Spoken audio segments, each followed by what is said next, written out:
Hello, everybody. Welcome to a special Toy Guys Talking. It's Canadian Christmas special. We are 100% Canadian beef here, all Canadian content.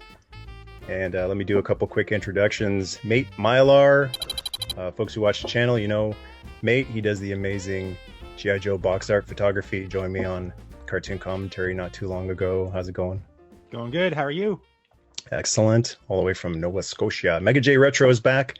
Also joined me on a cartoon commentary not too long ago. What's up, Mega J? So much fun. Thank you for having me, Michael. Absolutely. Thank you for being here.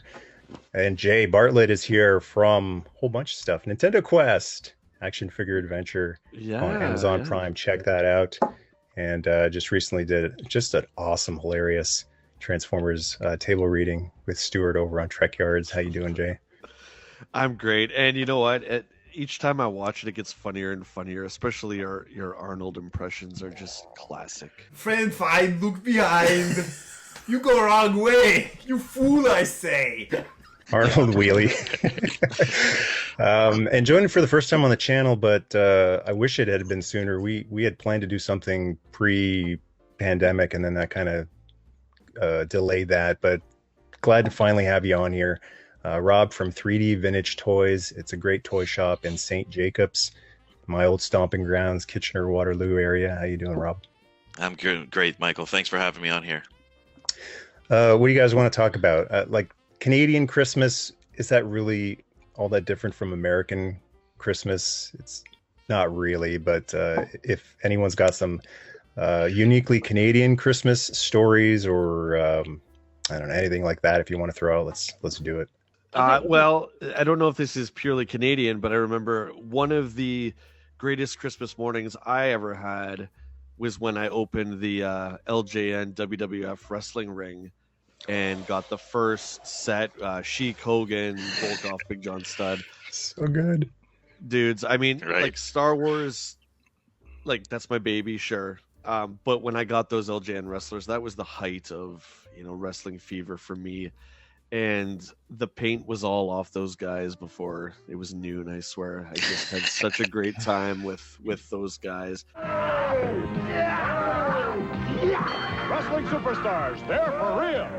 Each sold separately from LJN. Yeah! That was probably, besides Star Wars stuff, toy-wise, the most memorable Christmas I think I've had. So there you go. Yeah, I think that, you know what, I think most of Canada, I'm not going to say all of Canada, because I think Vancouver doesn't really, but Yeah. I think all of Canada gets snow, and a lot of the U.S., doesn't. Yeah. I think that's probably the most Canadian thing. If you want a real Canadian, a real winter, like the stuff you see on TV, actually snow and actually go on and skiing and, does anybody remember the what was it called?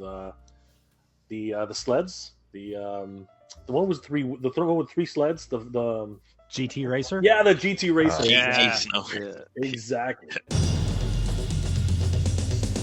The original Noma GT Snow Racer and the whole winning team, each sold separately. If anybody remembers that, right, then we're all in the same group here. So, yeah, those are real Canadian Christmases right there. That's real Canada right there, for sure.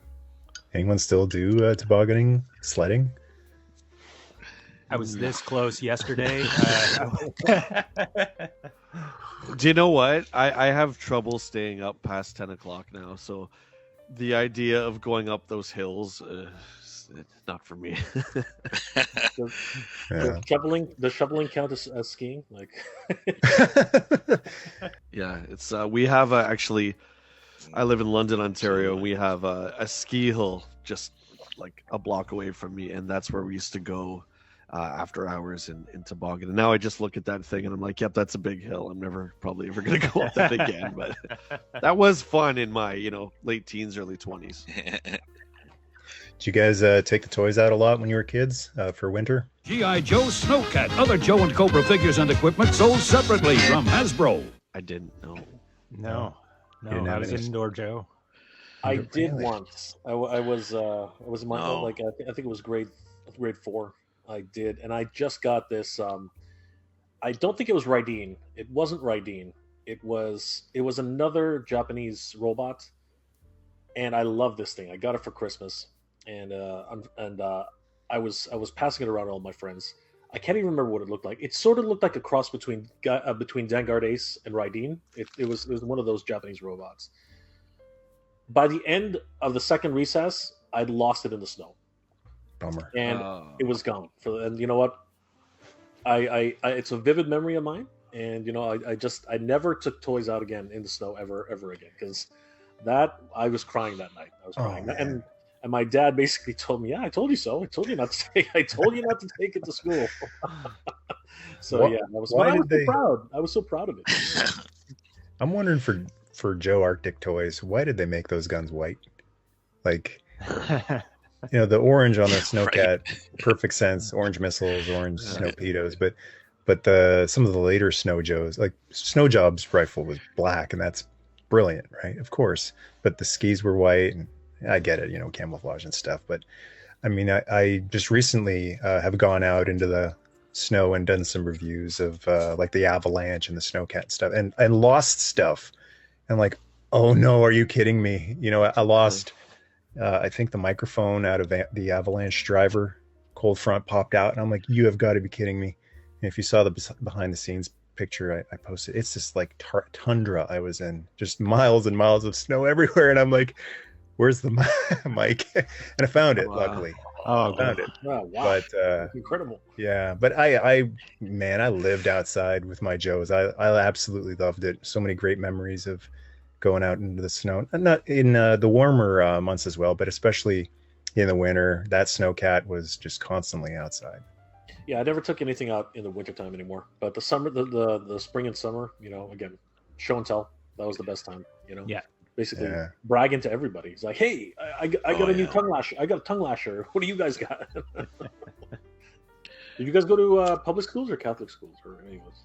Public school here. Public school. Public, yeah. Actually, it's streets. I was raised on the streets. what does that mean in Canada? born and raised. What does that mean? Just straight maple syrup. Yeah. We all live in igloos anyway, right? I mean, like. Yeah, some of the stereotypes. We might have a few of our brothers down south watching this and having you know, some questions about Canada, wondering about certain things in Canada. There's those age-old stereotypes about igloos and huskies everywhere. I'd say just about one of the few stereotypes that's bang on is maple syrup. It is delicious, and it's in everything. I mean, it's literally in my tea tonight. If you haven't tried maple syrup and tea, and I'm not talking about that stuff in a plastic squeeze bottle that you get at the grocery, like a Walmart or something like that. You got to get the stuff in glass bottles. You know. Yeah, elf style, Will Ferrell. You know, that's so strange, because I literally just had pancakes with maple syrup like 5 minutes ago. I'm not even joking about it. And I just finished draining the glass bottle that it was in. Like, it is a dinner. It's a dinner in Canada. Pancakes with Canadian maple syrup. Oh my gosh. Do Americans have the McGriddle? Like, is it still a thing? Oh, I get a gag reflex when I hear McGriddle. I'm just it's delicious, but whoa. New McGriddles. Bizarre, but yummy. So I feel something's off while I'm eating it. It's a lot. Does anybody like the McGriddle? I love it. Yeah. Don't get me wrong, I love it. They're fantastic. But I pay the price for the McGriddle I put down. I am curious if any American states actually have the McGriddle, because I think that's a Canadian thing. I really think so. One thing we can talk about, since you know, it's sort of a toy channel, is the Canadian exclusives. There's been a couple of good ones throughout the years. Throw out some of your favorite Canadian exclusives, because it's a real flipping of the script. We're always the ones kind of looking through the window going, oh, why not us? And you know, Americans are getting things, and we hope maybe, if we're lucky, we get it 3 months later. But we've actually gotten a couple of things here that they never got. So throw a couple out there. Absolutely. Well, we got. Yeah, I was just gonna say the blank. Absolutely, yeah. The Dick Tracy figure. Do you have it? Do you know anyone who has this thing? I do know a few people that have them. Yeah. Not complete, but I mean, it's a hard one to find.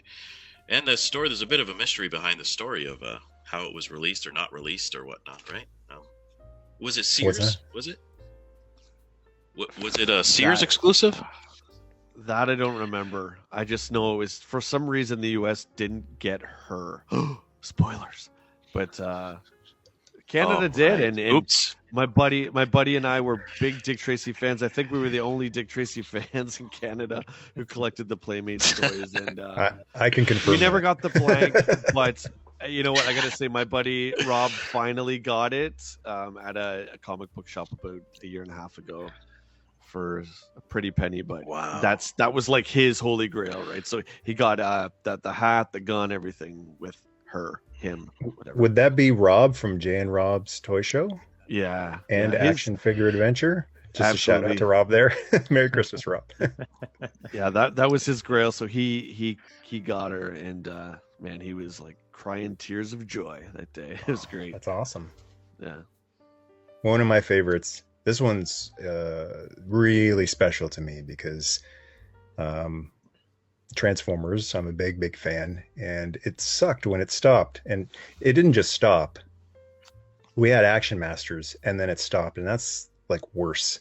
Like we had actual Transformers, and then we had Micro Masters, which I've come to appreciate them over the years. I've said that in videos, but at the time, man, that really felt like it limped across the finish line or close to the finish line, and then it fell face first, reaching out, almost touching the finish line. Like talk about going out with a whimper.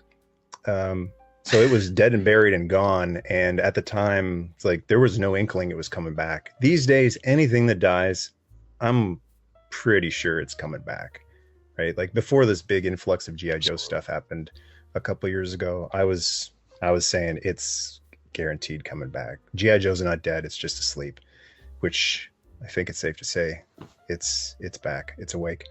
But with Transformers at the time, dead and buried, and Star Wars was dead and buried too. It was gone, with no inkling of coming back. So Canadian exclusive, UK as well.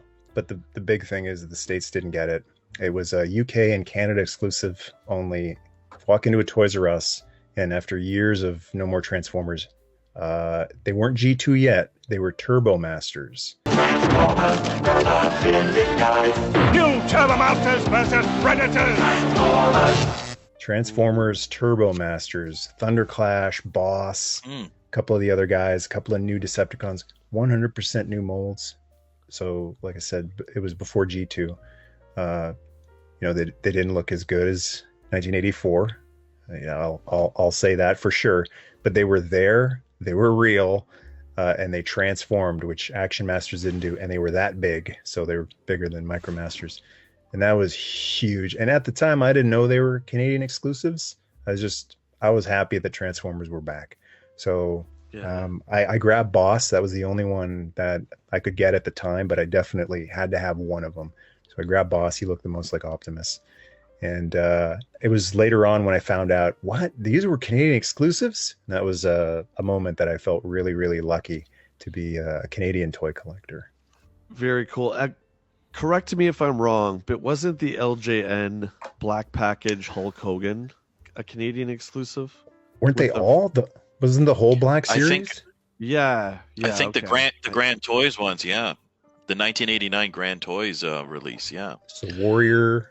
Bam Bam would have been in there too. Yeah. I think the whole final line that's why they're so expensive. Yeah, they're ridiculous. If you guys have ever been to a toy store, us Canadians here who've been to a toy store called Treehouse, you really got to go if you haven't. It's one of the, if not the greatest toy store I've ever been to in all my travels. And they literally had a full set of LJNs minus one or two, but I got to hold Warrior and I got to hold Boss Man, and I flipped them over, and I think Boss Man's tag was $7.99 or something. I was like, oh boy, put that right back. Yeah. I think that's without the nightstick. No, he was complete. The thing about Treehouse that's so great too is Chris, who runs it, takes a long time to complete lines. So he doesn't put anything out until it's complete, and he cleans it up. So they all had all their accessories and all that stuff. It was just so beautiful to see. But that was quite the day. Wow. I had a Warrior. I can't believe You know what? I need to remember why I sold it, because I regret it, but then I try to remember I sold it because I didn't like it, and that's the bottom line. I love the Ultimate Warrior, but the thing is, I had no sentimental attachment to it, no nostalgia. I hate the color of it. It's this. It's like, the worst one ever. It's pink. Horrible. The flesh tone of it is it's pink, and the black boots. So I remember, man, I had it in my hand and I didn't love it for a while. Like, I owned it for a while, and I was like, I just don't dig this thing. I'd prefer if someone would clone it and give it a better paint job, like the green with the white boots or something. But yeah, I kind of feel like, that was at the end of the run. So like, well, we can't really sell these in the US. Like, give it to Canada. They'll take anything. Like, yeah, we'll take them. We'll take them.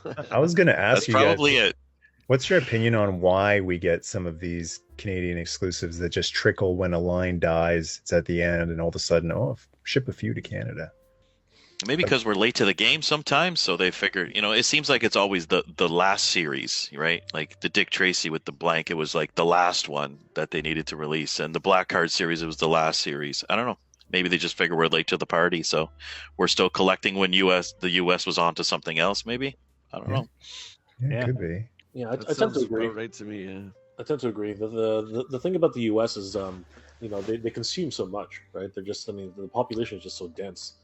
And unfortunately, by the time they grow out of a series, by the time it's already waning for them, one more character has to come out, and all of a sudden it's like, all right, well, nobody else is buying these things. Like they've already gone big lots. They've gone to all these liquidation stores. So they're like, all right, well, what about this last one? What are we going to do? Can we sell this at full price? And they're like, well, Canada will take it. Yeah, exactly. Getting it now. Yeah. Send it to Canada. The scraps. Yeah, but I think and we do benefit from that once in a while. Like for instance, are there any AEW fans out here? Oh, big time, big time, yeah. Yeah. So about last year around February, earlier this year around February, I was hunting. You can watch the video; it's kind of crazy, and I like animals. Yeah, all the Canadian. I keep hunting Canadian beaver. I don't get very lucky. I very, very rarely ever catch a Canadian beaver. It's very hard. Any Americans out there, if you can catch a Canadian beaver, you're doing something right, because honestly, they're not easy to catch. But that's just an in joke for Canadians, obviously. But yeah, I was in Aurora, and I just wandered in, and here's the crazy thing. I was actually in Silver Linden Drive, which is up by Markham, West Markham, and Richmond Hill. And I wandered in there, and I wasn't expecting to find anything. Basically it's already past New Year's, everything's pretty much dying. So I started looking at all the AEW figures, and around that time, they were like, we were not getting any AEW figures. They were like, the pegs were completely empty. All of a sudden, I'm like, hey, they restocked. I saw a whole bunch of different figures. I'm going through everybody, all the regulars. And then all of a sudden, as I'm digging through them, I noticed this one. I'm like, oh wow, it's John Moxley. And I'm like, cool. So I picked that one up, and he didn't have he had his belt. That was the one with his belt. So I'm like, cool. So then I keep shuffling. I'm like, oh, here's another John Moxley. That's weird. What's this? And it didn't have a belt. And I was like, well, that's odd. And I looked at the two of them, and I'm like, what's going on here? And then there was a small sticker right at the top, and it said one of 300.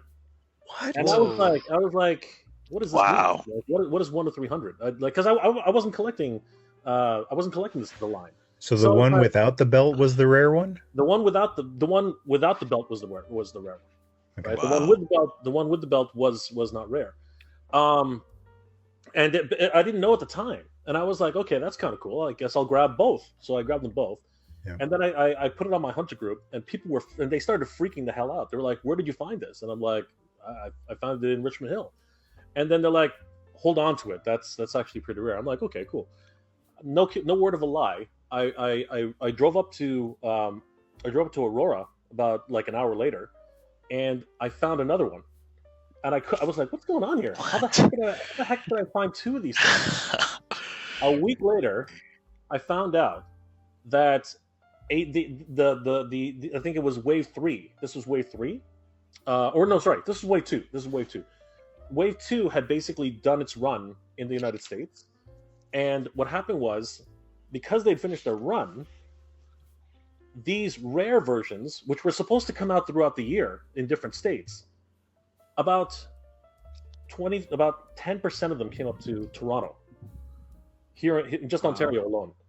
So after I found out about them, everybody like if you look on eBay, every single buddy out there from Ontario was selling these things. They were going for, and I didn't even have any idea. And apparently they were going for a pretty good amount of money. And I was like, wow, that's crazy. So I have 2 of them. So I was like, wow, that's nuts. So yeah, we definitely benefit from being the last on the line. Sometimes we benefit. It's like the elephant on the Care Bears. Slow and steady wins the race. Yes. Slow and steady. You wouldn't want me to trip, would you? What are some of your favorite Canadian either characters or performers, actors? Matt, why don't you kick it off? Well, Justin Bieber. I mean, no, I think that goes without saying. Yeah, of course. Stratford Zone. Well, I mean, Wolverine. Your country needs you. I'm Canadian. Yeah, He's got to be one of the coolest Canadian characters. I think he's the absolute most popular, and people actually do know him as Canadian. So yeah. He's got to be. Yeah, we kind of rejected that whole he's Alaskan type of thing. Like, how deep does it cut that the definitive Wolverine, basically what Christopher Reeve was to Superman, Hugh Jackman is not Canadian. He's Australian playing the Canadian Wolverine. How bad does that hurt? My only issue with that was that he's just too tall. That was my only thing I ever complained about, right? Yep. Yeah. True. Yeah, that was something I was 100% okay with. I noticed it and I was like, that's wrong. But basically in the situation with Dougray Scott was the originally cast to play Wolverine, had to back out because he was doing, I think, Mission Impossible 2. Hugh Jackman was a last minute a substitution, last minute. And he said in interviews like, oh, I watched the first X-Men. I can't believe the shape I was in. I didn't have time. I just literally like ran in, when they were already started. So I didn't have time to properly prepare. So they grabbed the best guy in like the minutes, I'm exaggerating here, but the very short amount of time they had to get somebody. And in that particular situation, I was like, you couldn't have done better. He's too tall. You know what? That's fine. He looks exactly like a young Clint Eastwood. So fun bit of trivia about that. The very first, well, I don't think it was the very first, but I think the one everyone remembers, the Pride of the X-Men cartoon show. Wolverine's voice was Australian. Ah, yeah, really? Yeah. He was an Australian. If you go, find out on YouTube, you'll see he speaks with a very strong Australian accent. It's actually kind of another Canadian stereotype is that we're pretty chipper or chill or fairly on average, a happy nation of people, and I think that's an Australian stereotype too. So. Not to just break it down to stereotypes, but it's kind of a perfect match. I want to say William Shatner, except I've met him, and no, I can't. As much as I love Kirk and T.J. Hooker, obviously, I can't say him. I'm gonna go with Jim Carrey. That's gonna be mine. Cool. I think Jim is such a positive, insanely brilliant actor. I haven't seen that caliber in too many people, especially if you look at the Andy Kaufman stuff he's done. I was just gonna say Man on the Moon. I mean, he didn't look the most like Andy Kaufman for the guys who tried out for the part. That was Nicolas Cage, but man, I do believe he was possessed by the spirit of Andy Kaufman in that movie. It was just an amazing movie. I was just gonna say, you hear about method actors like Johnny Depp, during Pirates and Edward Scissorhands and stuff, when they would call cut, he would still stay in character, but at the end of the night, he was back to John, right? But Jim stayed as Andy Kaufman for months Yeah. Like that is tapping into something that I don't possess. That's just diving so deep into your work. The thing I really liked about that is that from the stories I've heard, I mean, I wasn't there for the filming, but from what I've heard from everyone involved, I think one of the major stories about that whole method acting experiment or experience was Jerry Lawler's account. And Jerry was like, he wasn't imitating Andy. He was freaking Andy Kaufman.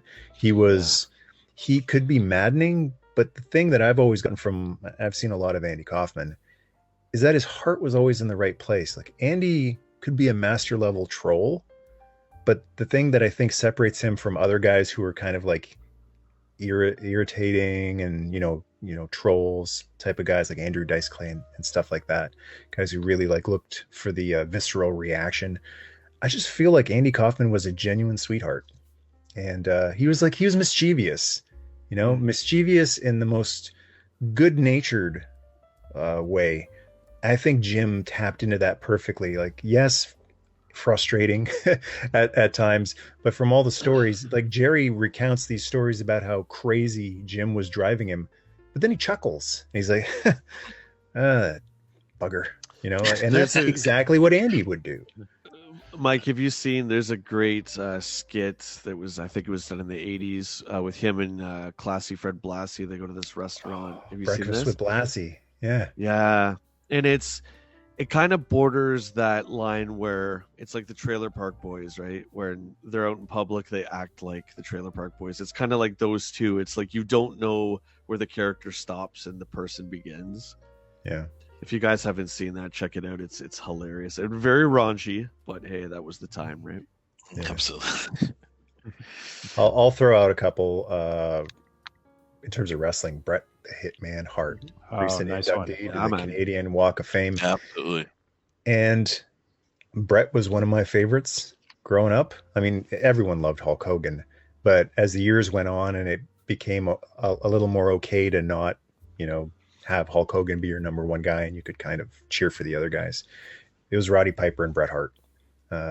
Ultimate Warrior a little later on too, but Roddy Piper, Bret Hart, and Piper's another one. I found out later in life, like this dude was from Saskatoon and Toronto, and so he had some Canadian in him. But Bret Hart, awesome wrestler, one of the best ever, excellence. No better word to describe him in the ring. Absolute excellence. But it's stuff Bret did after his career was over that I didn't, tops his excellence in the ring. That guy is a freaking superhero. What he went through with his brother, his whole family. He's the last Hart Foundation, last man standing. Cancer, the concussion, just everything. And the resolve and the strength, the stroke. I mean, it's a mile long, the list of stuff that he has overcome. Man, he's an amazing human being and he deserves all the accolades and has nothing to do with his wrestling career. I remember him and Jim Neihart were kind of bad guys. And I remember it was like the first bad guys in WWF that I kind of liked, right? Because everyone loved Hogan, and Hogan was like, he was just incredible. But like Hitman and Neihart were just so damn cool. As like the Porsche, Porsche and the Tank is what they used to call themselves. The Porsche and the Tank, and it was like, they were bad guys, but they were cool. Like you had this Hitman with the sunglasses, and he was so he was liquid syrup in the ring. He was perfection. And then you had the Tank come in, who wasn't Canadian, but we certainly adopted him. He married into a Canadian family, the Harts. And just the combination of them was just beautiful too, because from the stories Bret tells about Jim, they weren't blood relatives, but they were brothers, as much brothers as you can possibly be. Jim always had Bret's back. Bret always had Jim. And in an industry where it's so cutthroat and, so much drama and feuding amongst performers, Bret would, like in interviews, say, me and Jim, we never had a falling out. We never fought. We never argued. And there's some stories that sound like you might have been justified, like in certain situations. But Bret was like, he always had my back. And if you watch some of those old matches, it's interesting. Like Jim is behind Bret. Jim, even though, especially in the early days, was like probably the more important part of the Hart Foundation, because Bret would talk about his limitations on the stick. He couldn't talk worth a lick. He's really shy and nervous, hence the sunglasses. That's what that was all about. So it was Jim who like carried the load with the promos and the charisma, and he really kept that thing going until Bret grew into it. But it was always Jim walking behind Bret and doing like he's the man, baby, yeah, baby. It was always clear, like Hart, Neidhart. And I just always thought that was a really selfless thing for Jim to do, instead of, hey, I want the spotlight on me, which happens with so many teams. Like, I want to be the guy. Even when Bret broke off and had the singles run, Jim was still doing that. He's like on commentary. When Jim switched to commentary, he would always put Bret over so much, one of the greatest. So I always really appreciated that. And so when Jim needed someone to have his back behind the scenes, Bret repaid the favor. He's like, they truly were, as Roddy Piper said, that great call at SummerSlam 1990, 2 hearts beating as one. That's beautiful. Yeah. Yeah, it's really cool. And not to turn this into a wrestling podcast or a show, but no, you had heels like Razor Ramon who really came out and were just dirtbags, right? That was their character, and they just insulted you. But the way Jim and Bret did it was just very classy, right? They just beat the crap out of you instead of calling you a bunch of names. And they did it in pink. They did it in pink. We're so used to it now, right? It's just, and I do want to talk a lot about Bret Hart, because this is like, we're the Foundation here, right? We're all, but we're used to it. Pink and black, you don't even think about it anymore. But when they first came out in pink, I kind of remember them coming out in pink and going, what? What? Not just pink, because adorable Adrian Adonis had pink and a couple other guys, but hot pink. It's like it was burning your eyes, like hot pink. If you were ever a fan of any kind of rock music in the 80s, Poison, Kiss, Dokken, any of those guys, it was all hot pink. So I was just kind of used to it, right? Because that was my thing, right? So they did look like never thought anything of it, Yeah, they were they did a good job of. Oh, go ahead. Sorry. No, go ahead. No, I was saying they did a good job of pairing. Yeah, I know. No, they did a good job of pairing Jimmy Hart with them. So, I mean, and then in the 80s, they focused on the managers so much, so we put all our hatred towards them a lot of the times. Yeah. So even though that they were like these heels that we could love, but the managers, they're the ones that got most of the heat in the 80s. Oh, the managers. They paired it well. I don't watch modern wrestling anymore, but the last stuff I watched was like the McMahon Helmsley era in like 2001, 2002. And I miss those managers like Mr. Fuji and Fred Blassie and Bobby the Brain. They brought such another level to wrestling where it just wasn't good versus bad. It was like the managers would all, paying the ref off, or they're, throwing the illegal weapon to their guy. And it just so good. So the managers were a draw back then. They were just as much of the match or the card as anything, because you always wanted to see what they were going to do. They always had a role. So they did a great job. They lost that over the years. I think Paul Heyman's probably the only one that really kicked around, but he's other the relic. than that, he's the remnant of that idea for sure. It can cut one of the best promos, if not the best promo in the WWE. Like Paul Heyman's the only guy that when he's talking, I stop what I'm doing. I'm like, or I stop fast forwarding. Like, what does Paul have to say? Because he is old school. He'll talk you into the building, Dusty Rhodes style or Roddy Piper style. And I start before a Paul Heyman promo, not caring at all. And when he's done the promo, I'm like, I'm interested in what happens here. Exactly.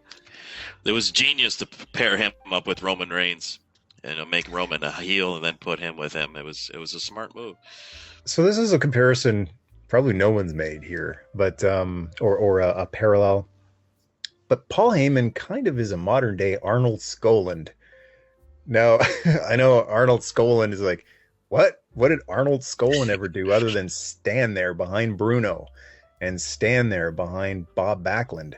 But that's exactly what Heyman is. Like, in order to get or try to get Bob Backlund over, and I'm a huge Bob Backlund fan, they took Bruno's manager and they had him manage Backlund.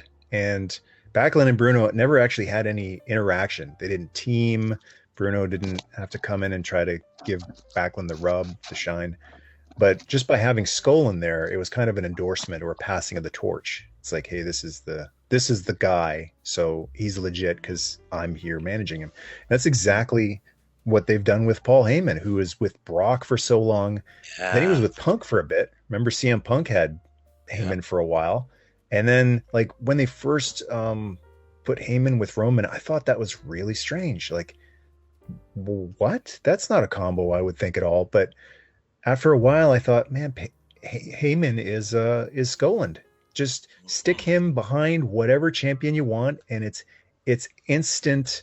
This guy's legitimate. It's like the aura of Brock comes over a little bit on Roman and whoever else Paul ever manages. But it's a cool idea that he's not as involved as Bobby Heenan was or any of those other guys, Mr. Fuji with, cane shots and stuff. But just standing behind there is like an endorsement. This is a Paul Heyman guy, so you should pay attention. That's right. So our favorite Canadian's not William Shatner? Is that what you're saying? Well, the thing about Shatner is you've got some Canadian performers who are technically Canadian. You got some guys who are really Canadian. I mean, Bret Hart, I think you can say is truly through and through Canadian. Because even though I guess he has a nice summer home somewhere warmer for the winter, he's still got a home, I believe, in Calgary, or is still there all the time. Like he isn't like Chris Jericho, and he's like, yeah, I'm Canadian. I used to live there a long time ago. Brett's still currently, Canadian. And then you got your technically Canadian guys who were born, and then I don't think there's anything really Canadian about Shatner other than the fact that he happened to be born in a hospital in Montreal. And I love the characters that he's played.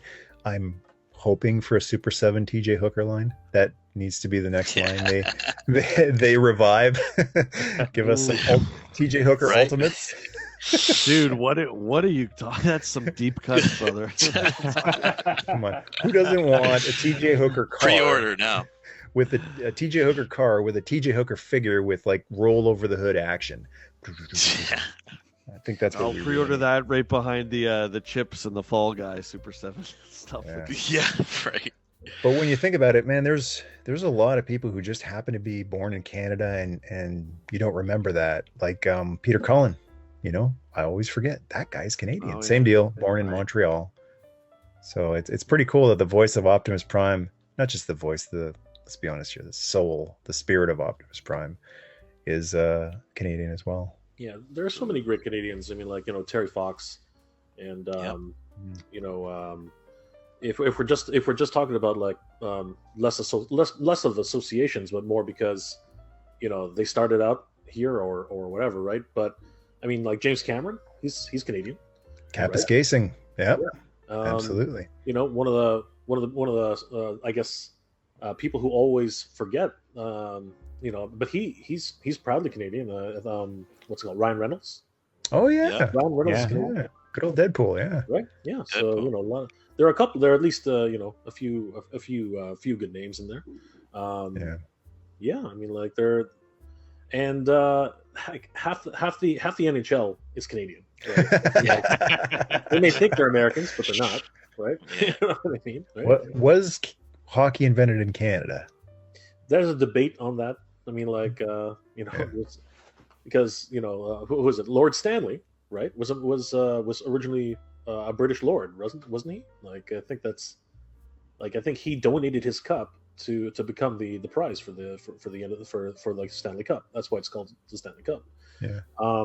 I think there are certain origins that come out of Britain, but at the end of the day, I think a lot of people are going to say, well, it came from lacrosse. And then they froze a teacup, a can of tea or something like that, and they started pushing it around the ice. There's so many things. We'll all visit the Canadian Hall of Fame and the Hockey Hall of Fame. They have a whole tour. I'm pretty sure we can all figure it out. No, I mean, growing up in the '80s, how lucky were we to have SCTV, right? All those guys went on to do amazing things, and I don't think we realized it then how lucky we are. They're all legendary. They all did amazing things, So Yeah. that those would be my heroes, especially from growing up. Was John Candy and John Candy. even, oh man, it was just it was amazing. Ghostbusters actually has 3 Canadian cast members. Sorry, Yes. 2 Canadian cast members and a director. Rick Moranis. Rick Moranis, Dan Aykroyd. Yep. All right. And the director of Ghostbusters is Canadian. Yeah, Ivan Reitman. Yeah, Ivan Reitman. Yeah. There we Canadians go. have done great things. Canadians are proud to be Canadian. Yeah. Like, Yeah. Take that, Mike, take that, you. Mike, you haven't mentioned Gowan yet. For sure. Oh. Okay, well, if we're Kinda gonna like- go there, then what about Rush? Kind of like Justin Bieber, goes without saying, but Yeah. Gowan was my favorite growing up, and it is still really. And he's an incredible musician, but he's a poet, man, and he was wise beyond his years. I would listen to and sing a lot of his songs when I was a kid, and not understand the meaning at all. It's kind of like Zeppelin, right? You're singing the words without really understanding what's being said. But looking back on some of the lyrics of Gowan, it's like this stuff is Canadian. It's some of the stuff is very heavy and deep, but always hopeful, always optimistic. Even the darkest, most serious, Lost Brotherhood, there's still some kind of, there is a Canadianness about it, like an optimism or a hope, or just not depressing, I guess. Gowan is one of the all-time greats. Lead singer of Styx right now, and rocking it with that. One of my favorite Canadian musicians for sure. Yeah, there's Rush. Like Absolutely. Rock and roll fans, like, come on, rock gods here, pretty much. Nickelback, of course. Why is that so polarizing? What is it? I don't know. I think it's just a thing. It's a meme somebody put out there one time, right? It's like the sequel trilogy, Nickelback. Arrgh! let me tell you, I'm not a huge Nickelback fan, but I'm gonna say if you can sustain yourself and tour as a musician in this climate, good for you, man, because you can't make anything being a musician these days unless you've already been established. So if they can still tour and make money, For sure. it beats working at the car wash, right? Go for it. Absolutely. Keep doing what you're doing, boys. they have to be the most Canadian band ever. Their name is based in Canada. I mean, think about it. Like, does anybody not know how their name was created? Like, for any American viewers out there, does anybody know how Nickelback got their name? Do tell. Who's going to say it? No, who's going to say it first? Because I already threw it out there. Who knows it? It's the change for coffee. Yeah. Yes. Are you serious? It's a specific coffee, right? Like a Canadian Tim Hortons coffee. There you go. Yeah. Tim Hortons coffee, right? It was what's it called? It was a medium double at the time when I can't remember who it was. It was either Chad. One of them was actually working at a Tim Hortons. Someone would, like, every morning, because again, we all live on coffee here, right? It's in our blood. So yeah, they would always get a medium double, and they would always give exactly 95 cents. So then they would say, "Do you want your nickel back?" And that's how. Who doesn't? Is that okay? Is that for real? I've never heard that. That is for real. That's Dude, that is insane. Why else would it be? Why else would it be that? You want to That's talk the about logical. Yeah. Well, I think there's a little I more heard- to that story, at least, than Pearl Jam's name. It's a little more interesting than how Pearl Jam got their name. But it is absolutely Canadian. He literally said everything Canadian there. Tim Hortons, double, right? Morning coffee, right? And sorry, a cold Canadian morning. Like, he literally said everything that a Canadian has to go through every morning that they get up and go to work. It's just literally Canadian. And I think he called that dollar a loonie too. Yes, exactly. Exactly what it is. In that interview, he literally went crazy. I have to say, tragically hip too. It wouldn't. Oh. It would be a sin to not mention Gord and the Tragically Hip. Yeah, absolutely. I just want to throw Todd McFarlane. Todd McFarlane. Oh yeah, Todd. How the heck? Jeez, Louise. Oh yes, okay. Yeah, absolutely. He's done one or two things, I guess. A few things, yeah. One or two things. Other than James Cameron, he's arguably one of the most successful Canadians out there. I mean, like, he owned the Edmonton Oilers, for crying out loud. Like, what? Yeah. Oh, I forgot about that. That's right. Who can just buy a hockey team Like, seriously, who can just do that? A man who worked his butt off, and he totally deserves it, man, and everything. Like, I remember being full on into comics when Image came around, buying Spawn 1, Savage Dragon 1, Nighthawk, and all that stuff, and it was just so different. It was so adult, and it was just like, oh my god, people are dying and there's blood, and it was cool. Yeah. I don't think people give him the credit he needs for kind of revitalizing or revolutionizing the adult toy collecting world. I mean, Absolutely. I think a lot of people talk about Sideshow or NECA or all these companies, but I really think if it wasn't for him making those Kiss figures back in the late 90s, I mean, and then the first series of the movie Maniacs, that revolution, I think that changed the collecting market for us adults, and it got us back into it, you know, walking through the aisles going, oh, what's this? And then we start looking at toys and then anyways, that was a big one for me, and I don't think people realize what he's done for the toy community in the last 20 years. You know, Todd's toys when they first came out, no retailers wanted to take them. Like, they were too. Right. They were based on Image Comics, right? They were based on Image, and nobody wanted to take them. So he had to do direct sales through Wizard, right? He had to put out like Jads and Wizard, right? He had to make them, and similar to what he did with this last Kickstarter, where he included the comic with the figure. It's never been heard of before, right? No one's ever done that before. No one's ever included a comic book with an action figure, right? And then all of a sudden became a very normal thing to do. Like, you know, who are they? Who had Marvel for the longest time when they bought them out? Everybody still talks about them. They're the ones who first started Marvel Legends. Toy Biz? Yeah, Toy Biz. Yeah, Toy Biz had a whole bunch of collections with comics included. You know what I mean? And again, Todd started all that, right? And the guy, absolutely, absolute legend.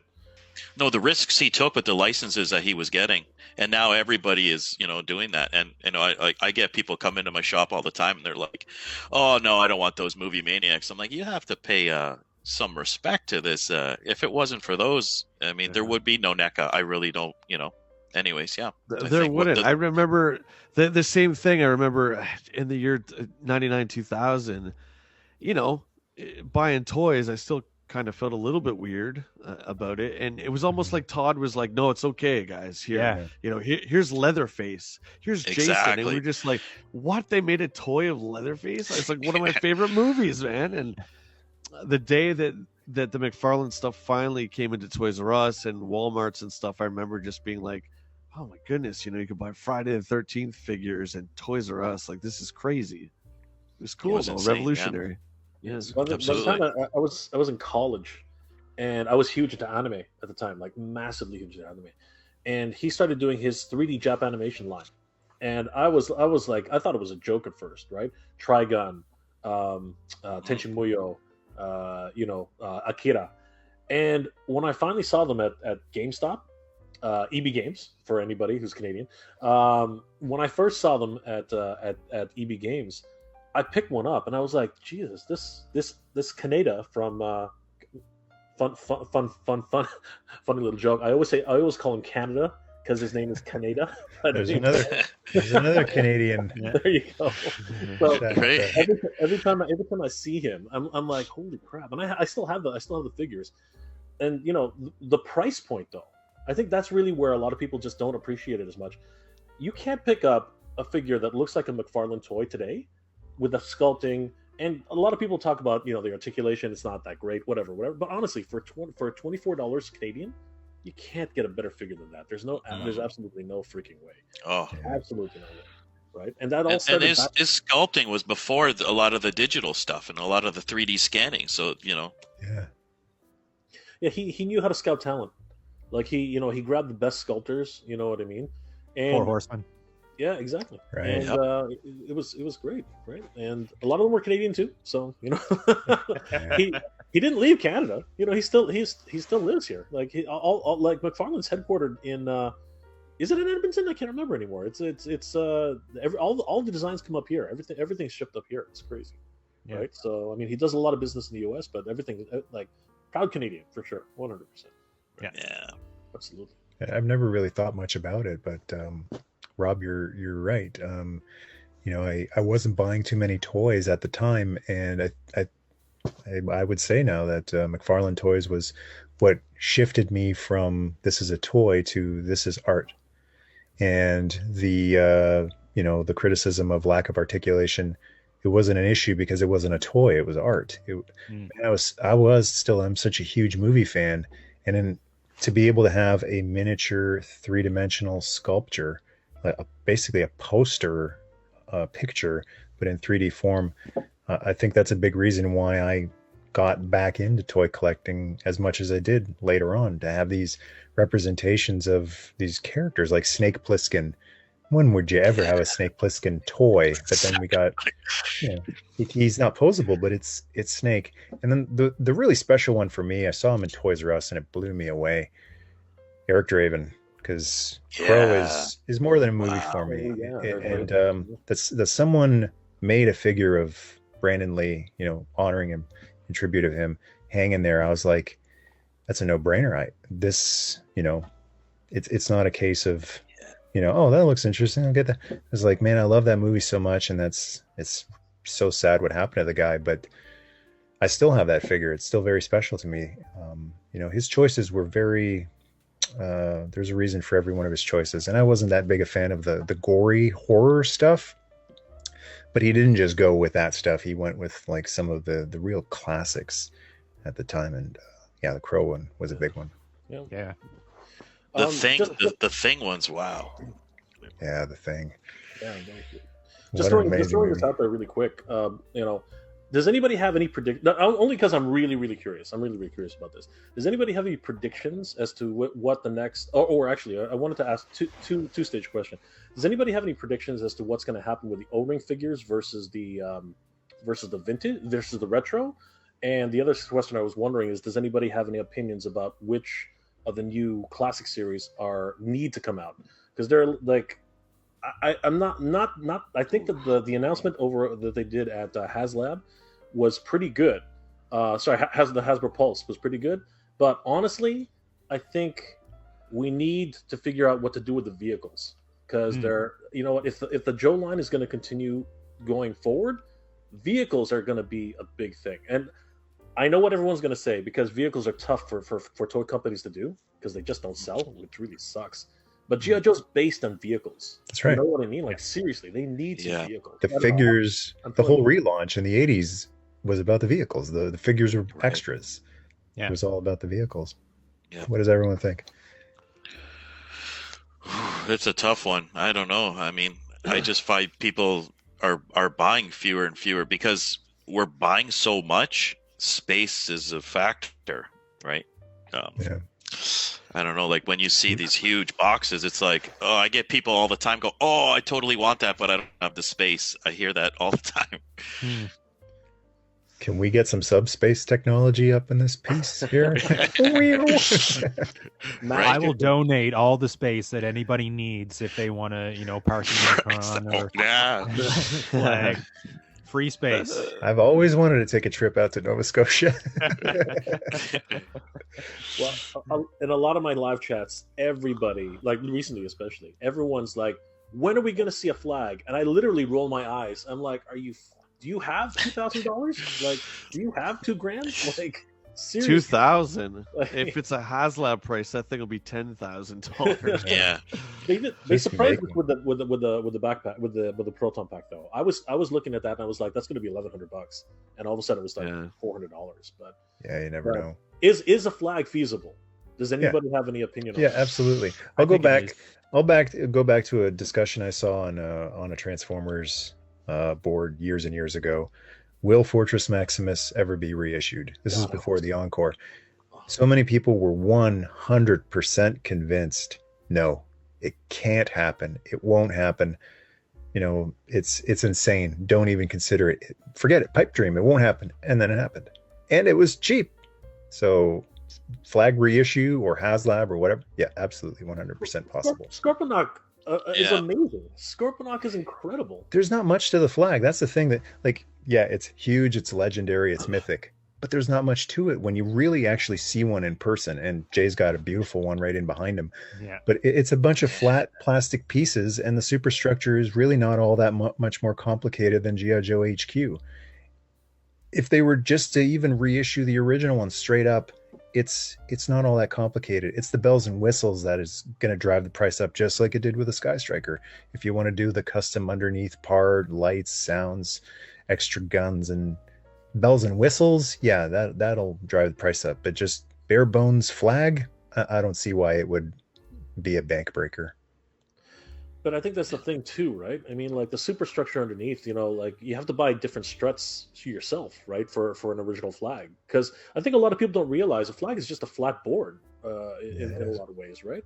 So I think what a lot of people are expecting, right, is like a full keel. I think a third of a keel or something, like what you guys do, right? Like when I found your channel originally, Michael, I remember saying, like, God, that's a flag. And I blew my mind because I was like, that thing's huge.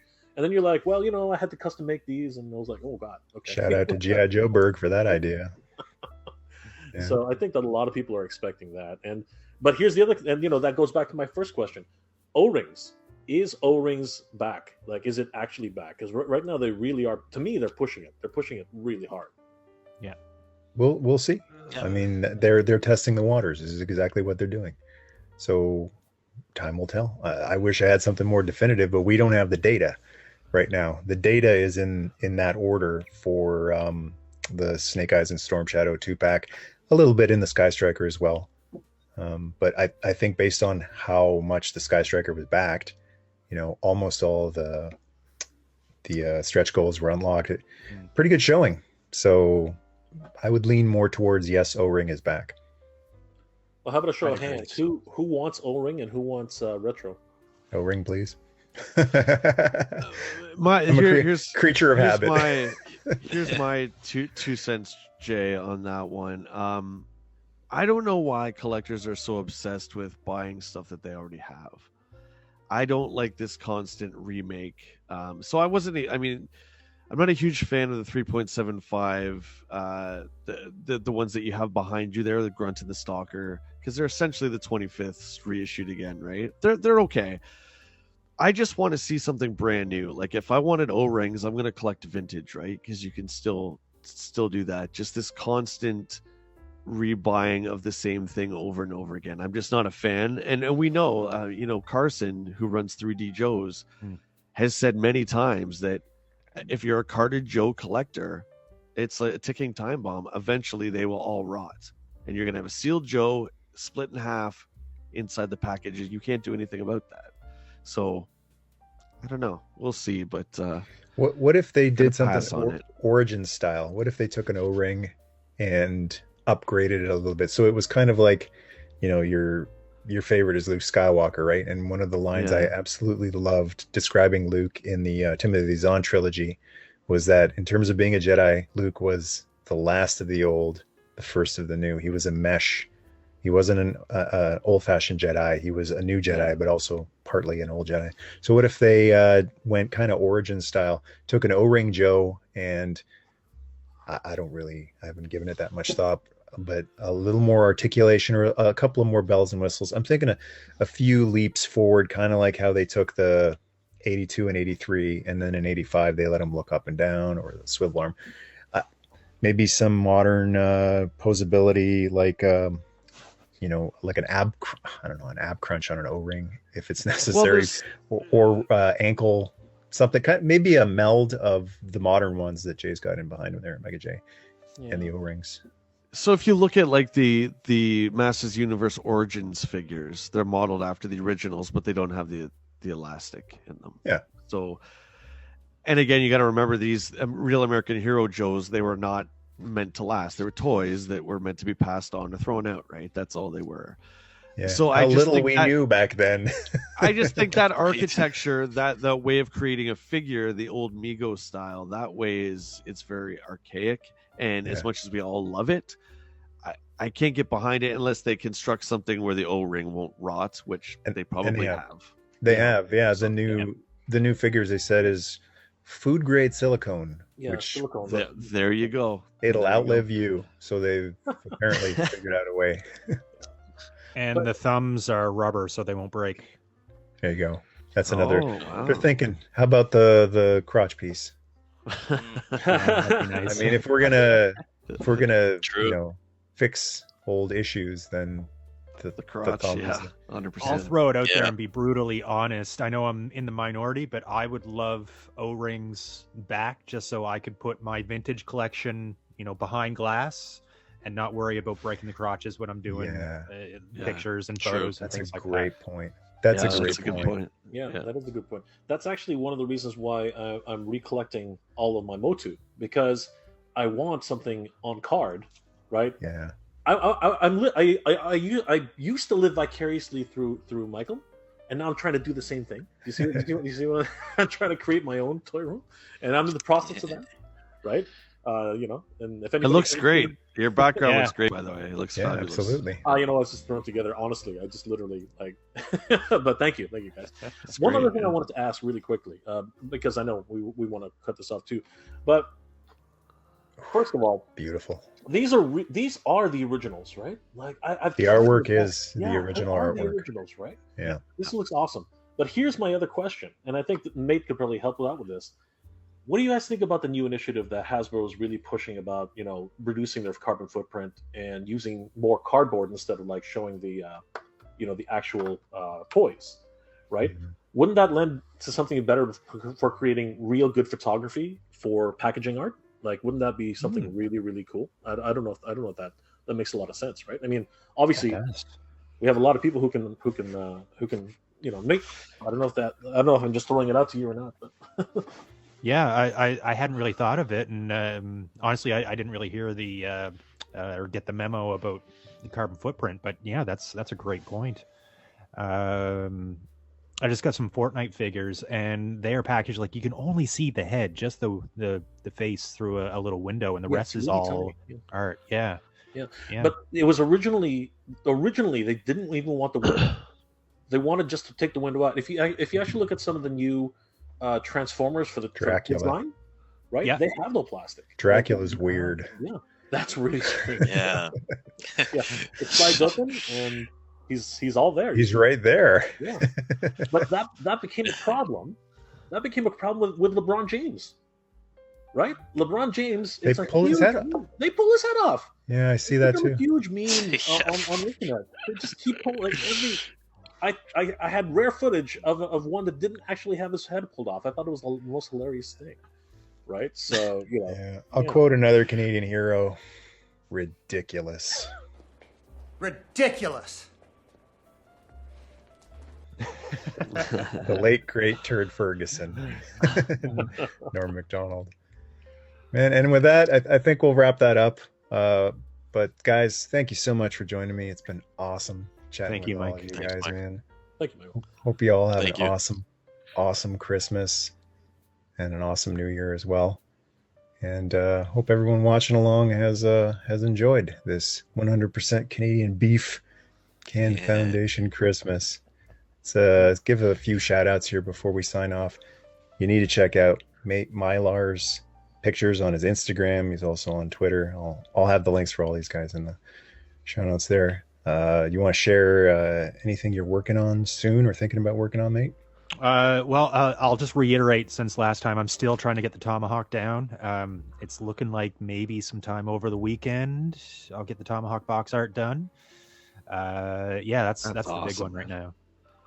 So you did an awesome shot for the cartoon commentary we did a few weeks ago, recreating a shot from Satellite Down, which is just chef's kiss. There is a Christmas episode of G.I. Joe, so maybe not this year, but just planting a seed for next year. Something from Cobra Claws are coming like to town. A little bit of forced perspective there in order to get, maybe Mutt with the miniatures and stuff like that. Absolutely.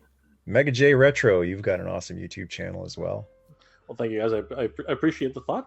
It's trying its little best, but thank you again for having me, Michael. This has been a blast. Absolutely. Anytime, brother. I did want to say one thing. Santa Claus is Canadian, right? Well, of course. Sure. Absolutely. He lives in the North Pole. Santa Claus is Canadian. He's close by. I see him flying over. I see him flying overhead all the time. And Jay, bunch of stuff I want to plug with your stuff. You got your own YouTube channel. which I mentioned earlier. Check out our table reading of Transformers the movie, which was such a blast to do. Yeah, and we've got some things down the pipe for another couple of movie ideas we have.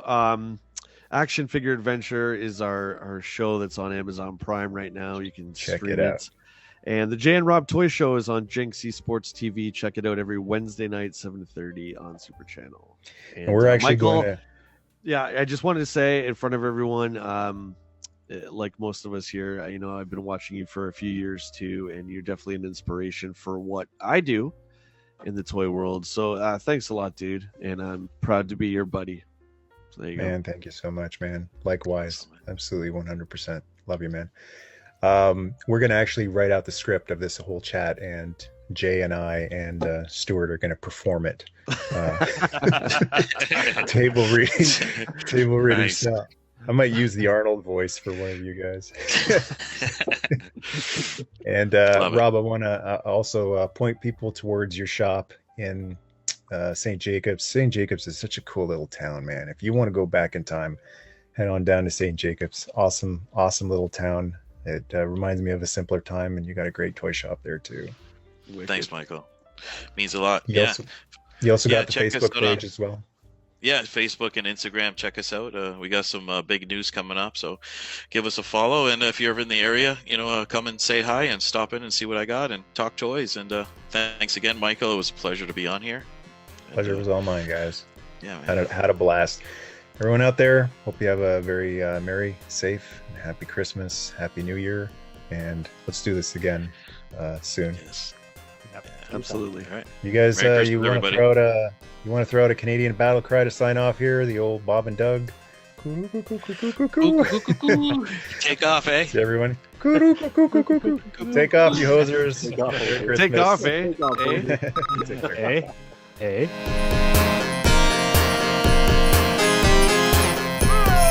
Christmas!